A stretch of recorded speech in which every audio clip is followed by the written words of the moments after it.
Okay, I know a lot of people were disappointed with the release of 1.20, but Oh my goodness! so what that's showing is that we lost basically 17 million monthly Can I help you? So, people are apparently more upset with 1.20 than I thought. Like, geez, man, I just thought the Sniffer was a bit disappointing, but rather than gaining an influx of players over the release of a major update like we'd expect to see, Minecraft version 1.20 actually lost 17 million players? Now, don't worry, don't go around calling Minecraft a dead game and spreading that false narrative. It lost 17 million of its 180 million active monthly player base. Other games wish they could have 163 million monthly players. Still, that's the biggest loss in players since the dry spell between Buzzy Bees and the Nether update. And dude, this just came out. So clearly everyone's either upset or disappointed in 1.20. Well, fear not, I have the solution for you. Mods. And yeah, everyone says mods and mod packs and blah blah blah, but this isn't some crazy mod pack that makes it a whole new game. No, these mods I will show you today are hand-selected to provide alternatives to all of the new features added in version 1.20. So instead of just adding something crazy like rideable dragons, everything here is designed to give us the 1.20 update we should have got, plus some nice quality of life things that just happen to come with some of these mods. So, did I build a better 1.20 with existing mods? Let's find out. And of course, links to all of these will be in the description. And because I know you guys are going to ask, yes, what I'm standing in right now is a real world. Here are the coordinates, and here's the seed. Just remember that this is a vanilla world in version 1.20.1, and this isn't going to show up with this mod pack. Also, if you like this and want to subscribe, be sure to subscribe on the video itself. That way I know what kinds of videos you guys want me to make for you in the future. Now first, let's cover how we're using these mods. We're going to be using the Fabric mod loader and Minecraft version 1.19.2. Yeah, some of these mods or their dependencies actually don't work on 0.4 yet, if ever. But on the plus side, the world creation screen isn't ugly as sin in this version yet. Feel free to argue about that claim in the comments section, it helps the algorithm. Now, real quick, let's rapid fire some of the performance mods I have installed to keep all of this running smooth. Plus the shader and resource packs I'm using because I know everyone's gonna ask. The performance mods are somewhat important, but you can skip the shader and resource packs sections if you have your own style and vibe already. I'll timestamp them so you know where to skip to, because I'm being a Chad. Now, starting off with performance, I usually just use Optifine with OptiFabric, but running a lot of mods can get a little heavy, so we're going to be using a few more with a little bit more oomph. Still, Optifine has been playing catch-up apparently, as the FPS difference was only noticeable in certain scenarios. So if you want to use just OptiFabric for convenience, that's totally fine. Why would it be more convenient? Well, let's quickly list off everything I'm using to replace just Optifine, and you'll see. For performance and Optifine feature replacements, we have Sodium, better Sodium video settings, Lithium, Entity Collision FPS fix, Phosphor for the fast lighting calculations like 1.20, Logical Zoom to replace Optifine Zoom, Iris for fast shader support, Lamb Dynamic Lights to replace Optifine's Dynamic Lights, Legacy Display, which I'm using for the options of FPS counter and coordinate display on screen, Capes, which lets Optifine's donor capes work without Optifine, and lastly, Mod Menu, for mod configuration convenience.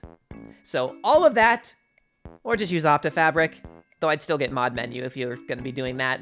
But all of this does provide slightly improved FPS, so if you want to grab all of these for that benefit, go for it.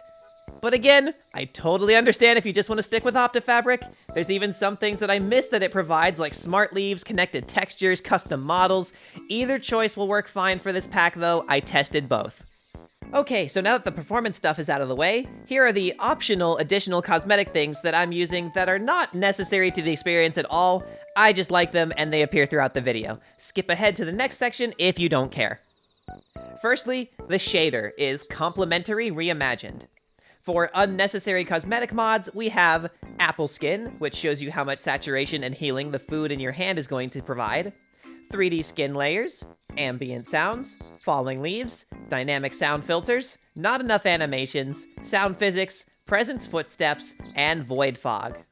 Unnecessary resource packs that are used in this video are Programmer Art Preserved, Rainy Day, Leaves Reworked for Programmer Art, and Classic Panorama Improved. There are also some other resource packs I didn't cover yet, but those actually do add to the better 1.20 experience and will be mentioned later in the video. Okay, now one last thing before we get started, and it's really important.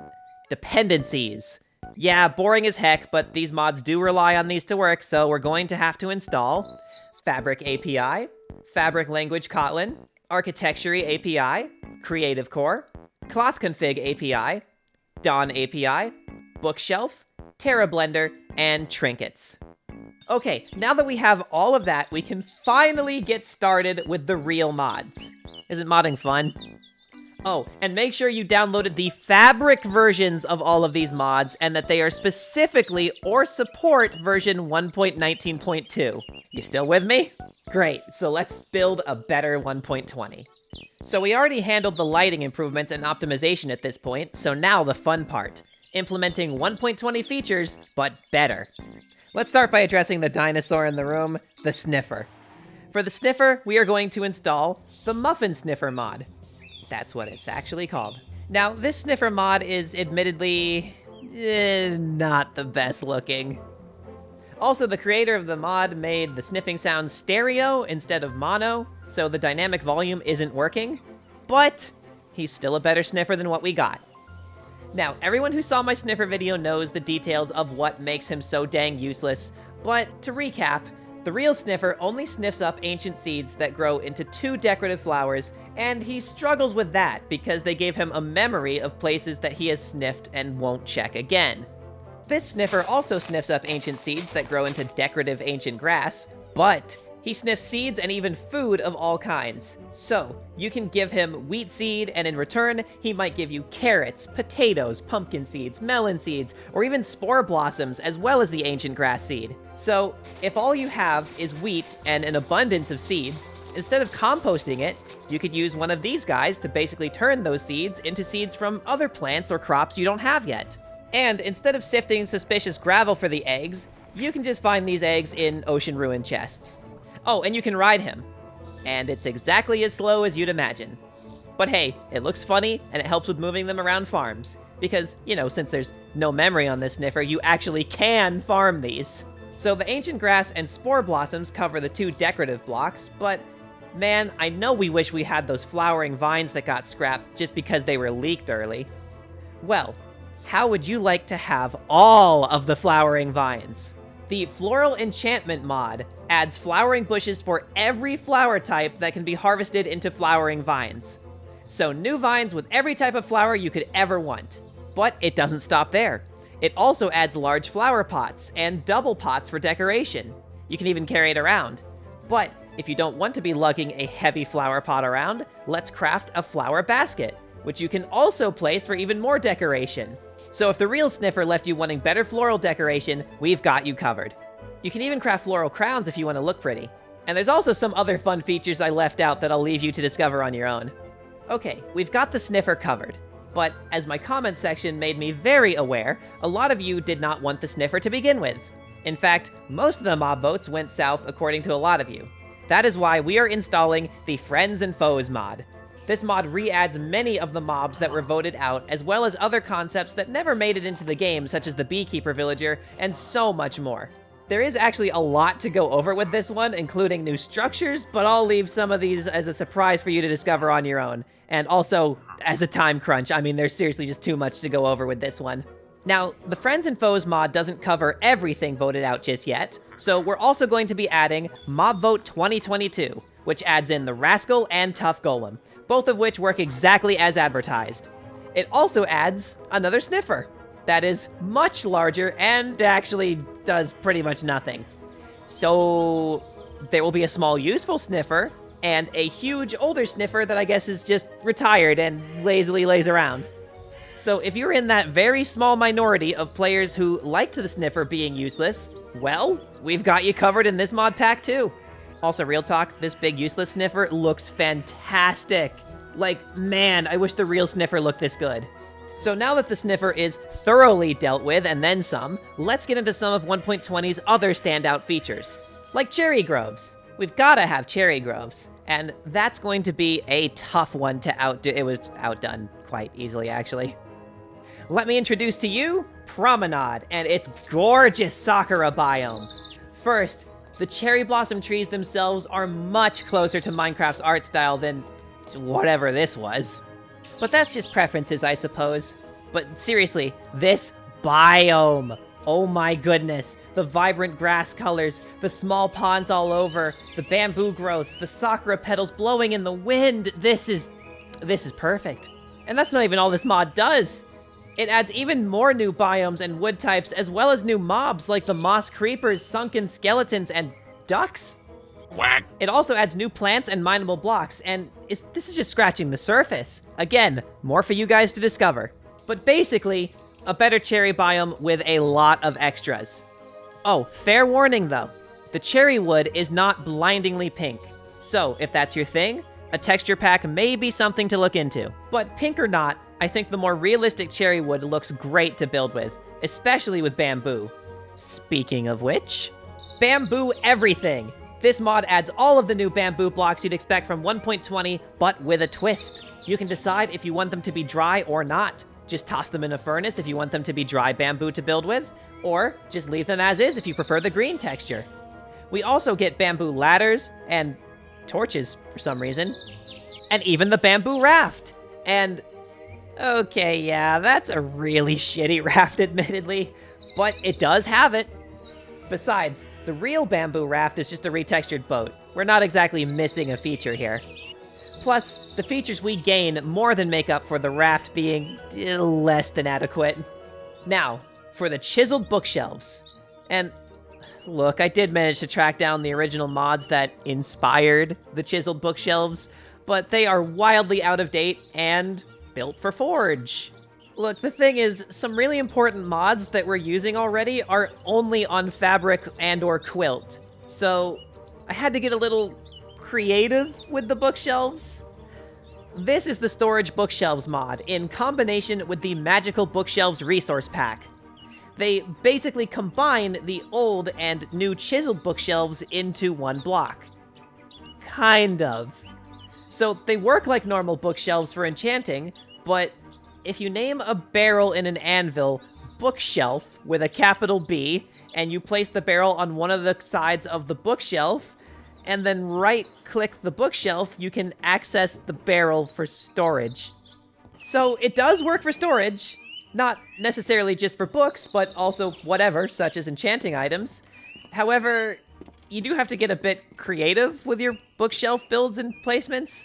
And of course, you could use an observer on the barrel attachment for the hidden redstone doors that they offer. Look, I know, it's janky AF, but hey, it works. And it looks dang good, too. Now, let's try something easier to implement, like the new hanging signs.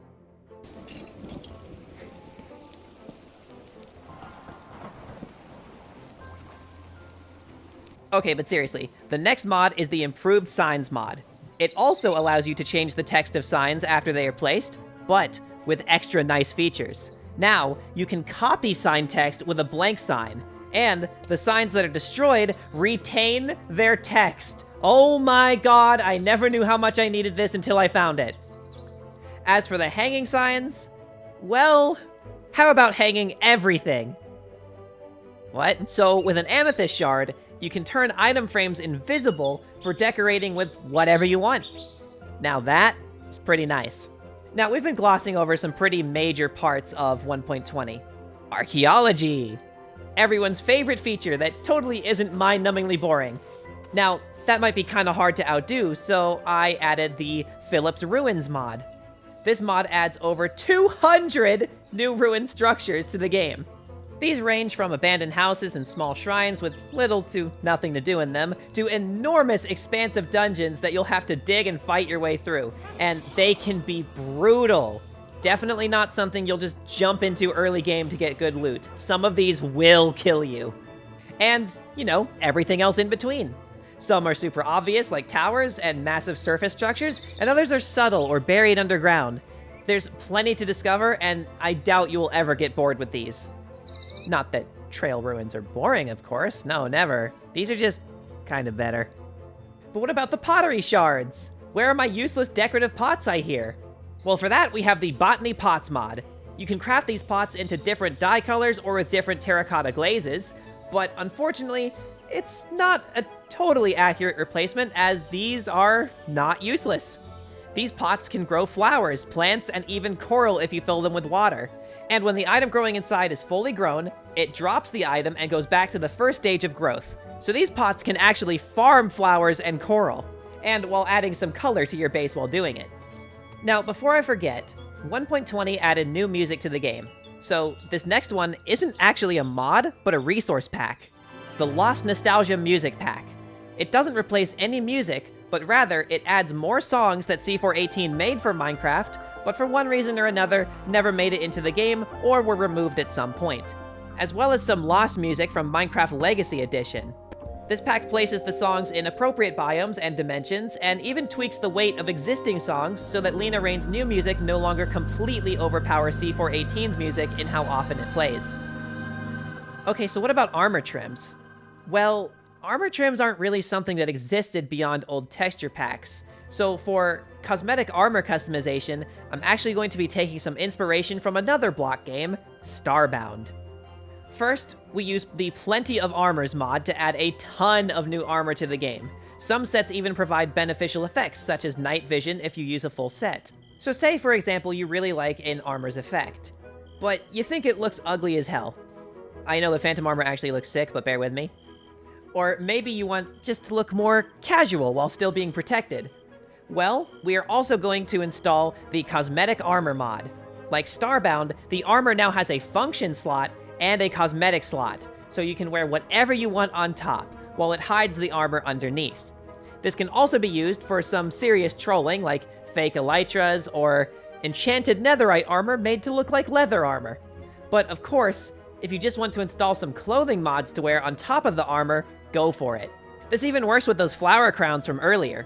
By the way, the safety outfit that I showed off earlier is a mod called Hard Hat Steve. If you want that specifically, I'll also put that in the description. But you are free to add whatever extra armor mods or clothes you want. There are so many, and it works with pretty much everything. Okay, now, camels were tricky. See, there was a camel mod that allowed a caravan of camels to travel together and carry chests in a group. But guess what? Not only is it for Forge, but it's wildly out of date and unsupported.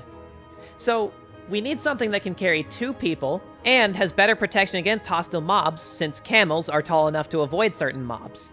So I installed the Riding Partners and Netherite Horse Armor mods so that a horse can carry 2 people and have better protection. Also, piglin heads are a thing now. So how about instead, all of the mob heads? Just install the Headed mod and...